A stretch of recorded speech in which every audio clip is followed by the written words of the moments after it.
How to respect your elders. If there's an older person in your life, you may want to connect with them but aren't sure how to. Generally, showing respect and interest in an elder is the first step toward forming a meaningful connection. Respecting your elders is a great way to learn about your heritage, your family, and even who you are. Method 1. Providing help to an elder. 1. Offer to provide support. Elders often need some kind of support with simple day-to-day tasks. They may need help reading their mail, or they may need almost constant care due to health concerns.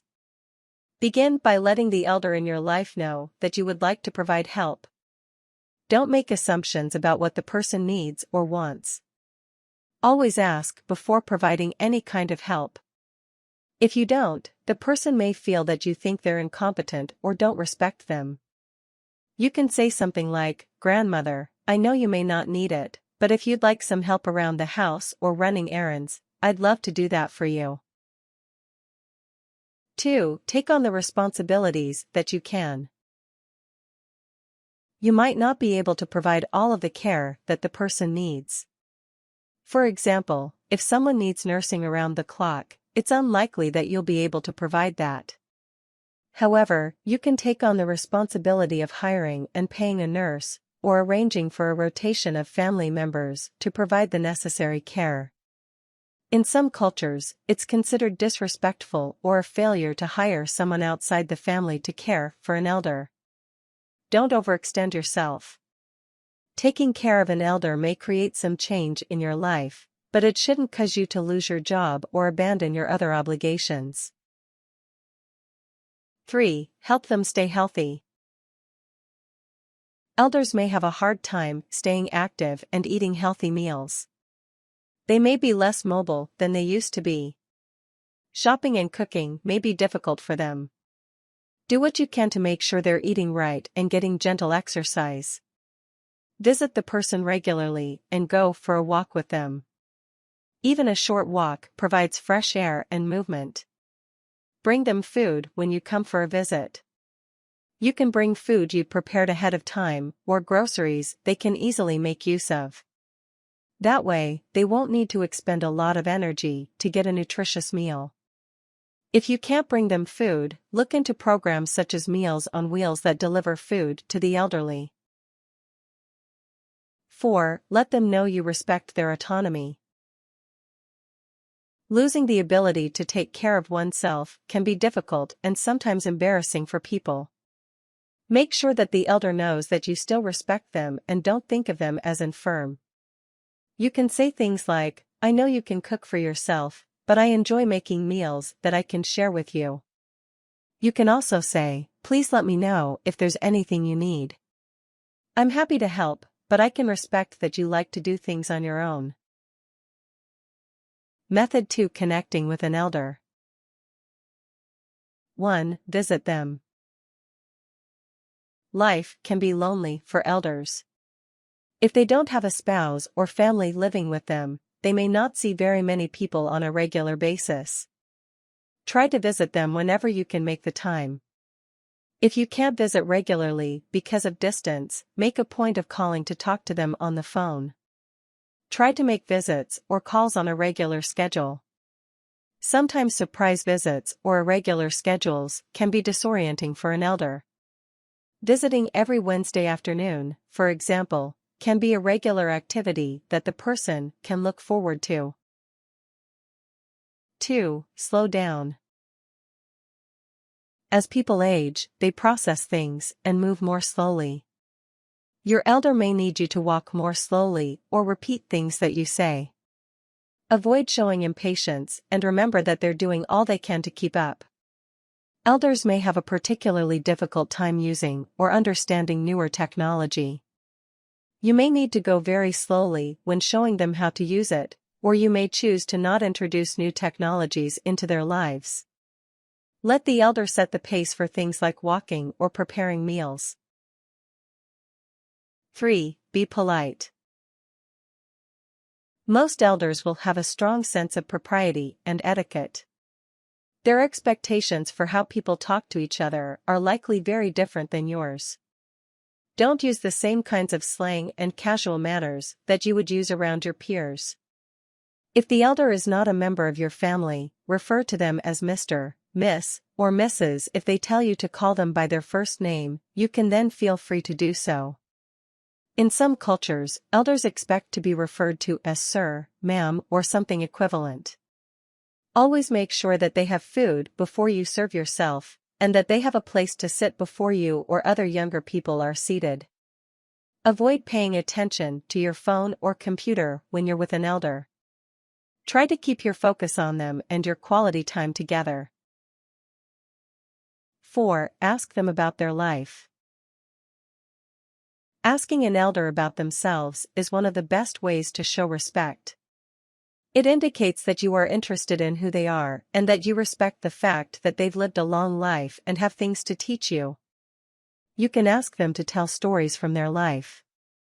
You can ask something like, "Do you remember anything from your time in the war?" Or, "Where did your family move after they sold the business?" If they're a member of your family, you can ask them about your family tree. This is a great way to learn about your own history. You can say something like, "Where did your mother's family come from?" Or, "Did you know any of the people on grandfather's side?" 5. Accept generational differences. This may be the most difficult thing for people of all ages to do. However, it's important to remember that cultural norms and expectations change across generations. Things that seem perfectly normal to you may seem unthinkable to someone 2 generations older than you, and vice versa. If matters of politics or social norms become a wedge between you and your elder, try to let it go. You can say something like, "I understand where you're coming from, but I think we might just disagree," or, "We can do things that way here, if you want. But at home, I'll probably still do things the way that works for me." You can also ask the person to talk about where they're coming from. Be sure to do so in a way that doesn't convey judgment, though. For example, you can say something like, "Tell me more about why you don't believe in divorce. That sounds really interesting to me," or, "I'd love to know more about what you like about your church." Method 3. Honoring heritage and traditions. 1. Ask about their heritage. Many elders today grew up in a time when cultural and religious traditions were a more central part of daily life. No matter their heritage, chances are that someone who's your elder has some connection to traditions that may be lost in a generation or two if they're not passed down. Ask about traditional or culturally specific foods. Your elder may be able to teach you the most authentic way to prepare homemade tortillas, matzo balls, or tzatziki. Your elder may have a different first language than you. Ask if they could teach you some important phrases. This is especially welcome when the elder speaks a language or dialect that's declined in its usage, such as Native American languages. If the elder is someone in your family, this is a great way to learn about your own history and heritage. If they're not of your heritage, it can be a great way to learn about another culture. 2. Invite them to engage in cultural or religious practices. Your elder may have grown up attending religious services regularly, or community events such as parades and dances. Let them know you'd like to attend something like that with them. Look for relevant events in your town. For example, your British grandmother may enjoy attending an evening of English country dancing.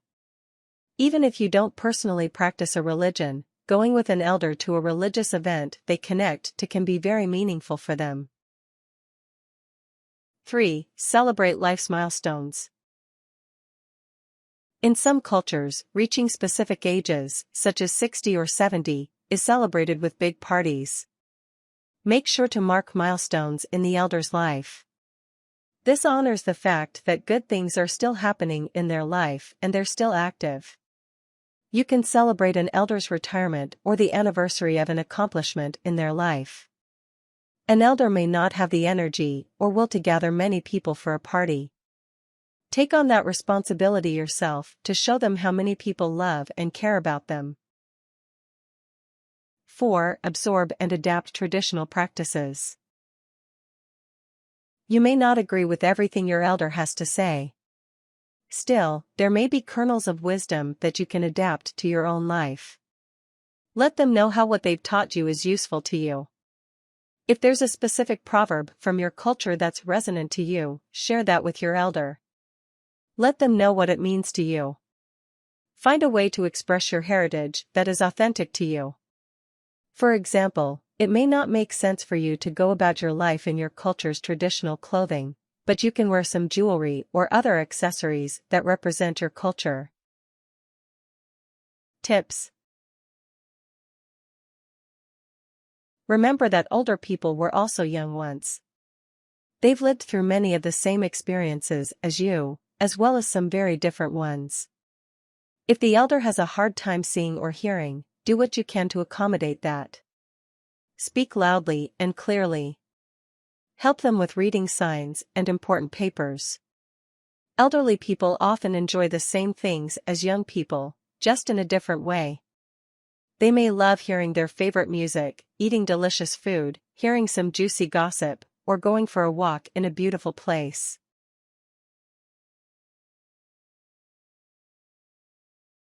Warnings. When an elder is in your life, keep an eye on their health and well-being. Check in on them regularly by phone if they live alone.